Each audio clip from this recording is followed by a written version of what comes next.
أيها الذين آمنوا اتقوا الله وكونوا مع الصادقين.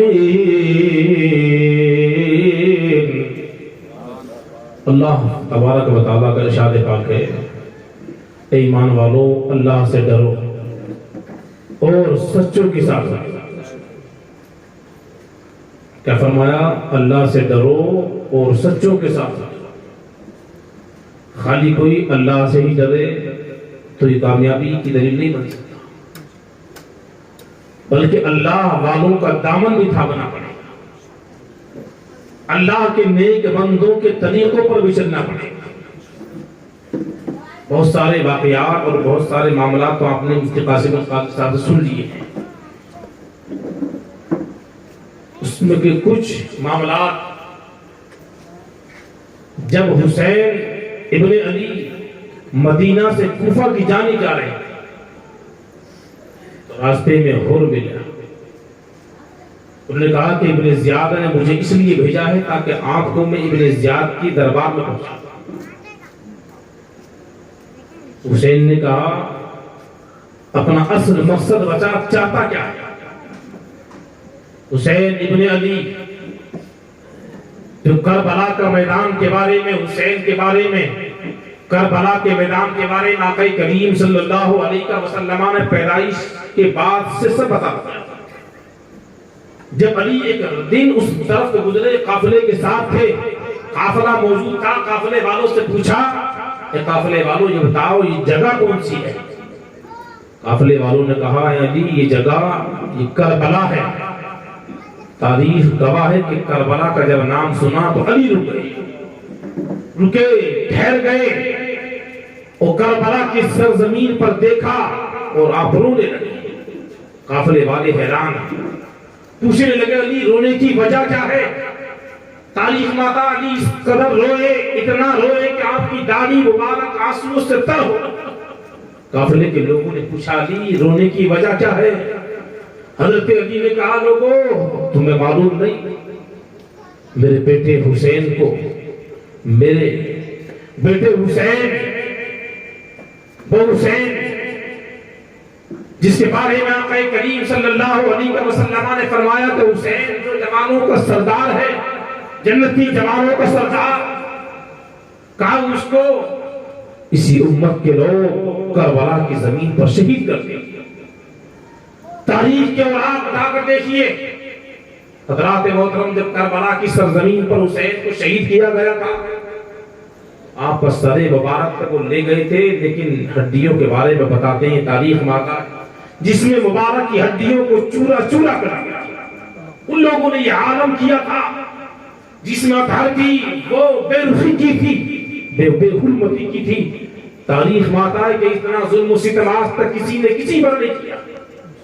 کربلا کی سرزمین پر حسین ابن علی کے سر مبارک کو نیزے پر لے کر وہ لوگ جا رہے تھے. آپ بتائیں کہ ان لوگوں نے گلیاروں کو کیوں سجایا؟ کوفہ کی سرزمین کو کیوں سجایا گیا تھا؟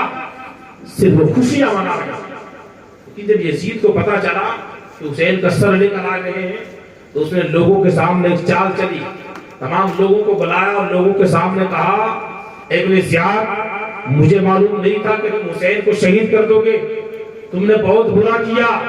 اس نے کہا تم نے بہت برا کیا، حسین کو شہید کر دیا، حسین کو تمہیں زندہ رہا.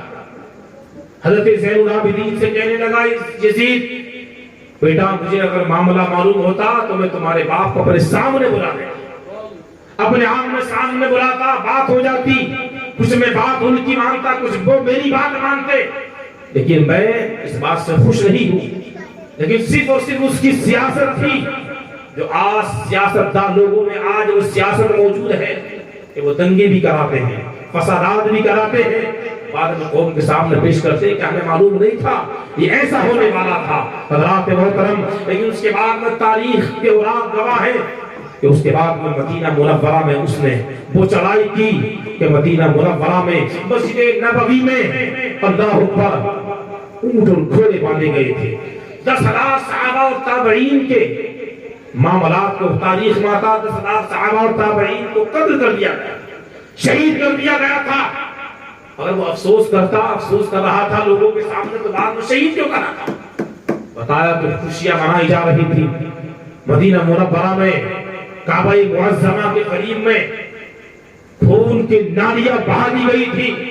اس کے بعد میں صحابہ کو قتل کیا گیا، تابعین کو قتل کیا گیا۔ یزید کے بعد میں جب یزید نے دیکھا حسین کو شہید کر دیا گیا ہے، اب تو یہ اور باغی ہو گیا تھا۔ اس نے دیکھ لیا تھا کہ جو حسین میرے آڑے آتے تھے، میرے معاملات میں سامنے آتے تھے، اب حسین کو تو شہید کر دیا گیا ہے، اب کوئی میرا مقابلہ کرنے کے لیے نہیں آ سکتا، اب کوئی مجھے روکنے کے لیے نہیں آ سکتا۔ حضرات محترم اس نے حکم دے دیا، اپنی فوج کے دستے بنا کر بھیج دیے، کچھ مدینہ منورہ بھیجے گئے، کچھ خانہ کعبہ کے قریب بھیجے گئے۔ کہا اس نے کہ اس جگہ کو ختم کر دیا جائے۔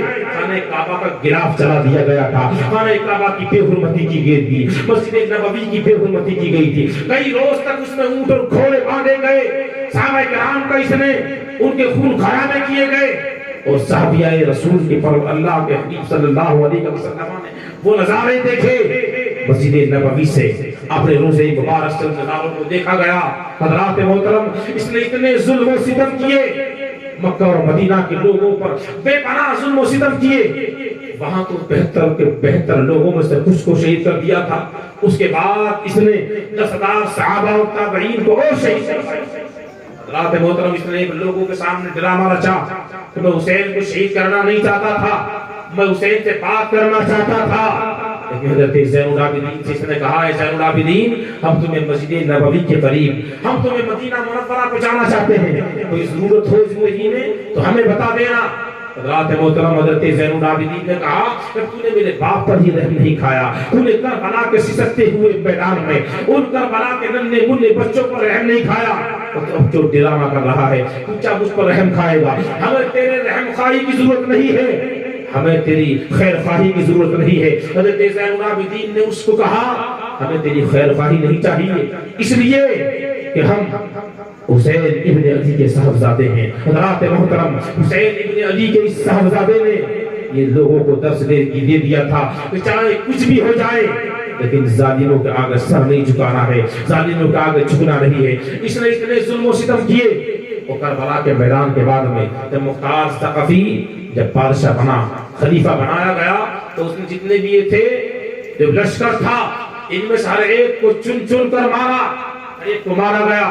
فرمایا کہ 6,000 لوگوں کو ابن زیاد کو، خولی کو، شمر کو اس نے مارا۔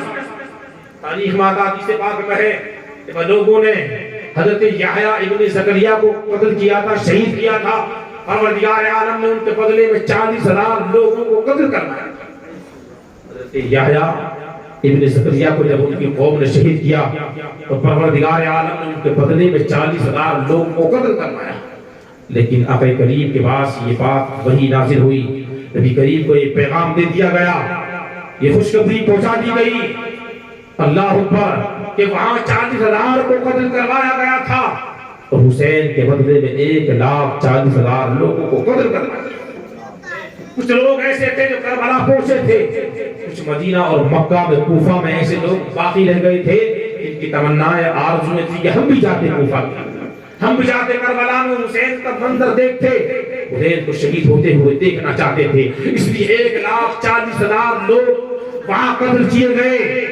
حضرات محترم حسین ابن علی کو مارنے والے اور کچھ دل میں خواہش لینے والے تھے، خوشیاں منانے والے تھے، جو لوگ ڈھول اور تاشے بجاتے ہیں، یہ ڈھول اور تاشے بجانا یہ یزید اور ابن یزید کا طریقہ ہے، یہ یزید کا طریقہ ہے اور ابن زیاد کا طریقہ ہے۔ ان لوگوں نے ڈھول اور تاشے بجائے، خوشیاں منائی، وہ لوگ گلی کوچوں میں ڈھول اور باجے بجاتے ہوئے گئے، انہوں نے خوشیاں منائی۔ لوگوں نے پوچھا کیا ماجرا ہے؟ کہا آج ہم فتح یاب ہو گئے ہیں، آج ہم جنگ جیت گئے ہیں۔ اللہ پر اسے ہی کسی نیک آدمی کا سامنا ہوتا، وہ کہتے تم نیک، تم لوگ تم کیا کامیاب ہو گئے ہو؟